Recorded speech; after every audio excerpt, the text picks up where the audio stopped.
गुरु मूर्ति पूजा मूल में गुरु पद में मंत्र मूल में गुरु वाक्य है मोक्ष मूल में गुरु कृपा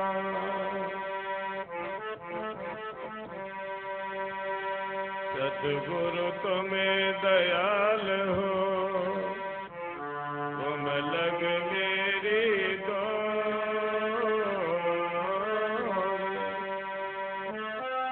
जैसे बागा जाग चढ़े पूजन अवरी गौड़े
अनंत कोट संत मात। बोलो राम राम। उन चार मार्गों पर ही अपना अपना जो जैसा विचार है उसी मार्ग से चलता है। जैसे आपको मालूम होगा कि स्कूलों में कक्षाएं अलग अलग होती है। जो जिस कक्षा में विद्यार्थी पढ़ता है उसी कमरे में चला जाता है। चौथी पांचवी वाला अपने चौथी पांचवी की कमरे में जाता है, 10वीं 12वीं वाला अपने कमरे में जाता है।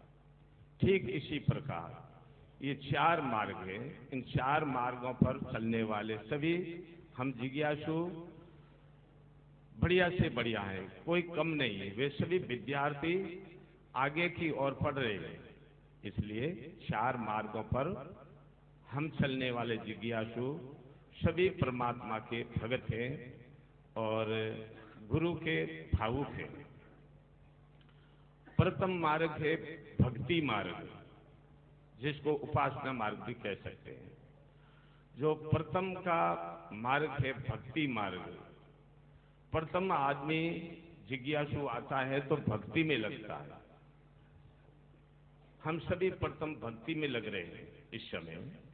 जितने भी बड़ी बड़ी कतारों लगी हुई है वो सुनने की चेष्टा कर रहे हैं कि संत महात्मा गुरुजन क्या कह रहे हैं। कथा में जाते हैं तो हजारों लाखों आदमी की भीड़ लगती है, क्योंकि हमारे अंदर में वो हमारी भक्ति प्रेरित कर रही हम लोगों को, तो उधर खींच रही है। तो जहां भी है वो हम पहुंचते। तीर्थों पर देखो कितने लाखों लोग पहुंच रहे हैं। अभी बाबा रामदेव जी का मेला चल रहा है तो वहां लाखों आदमी पहुंच रहे हैं, क्योंकि स्वाभाविक ही हमारे अंदर वो भाव है। किधर को भी हम जा रहे हैं लेकिन वो भक्ति मार्ग।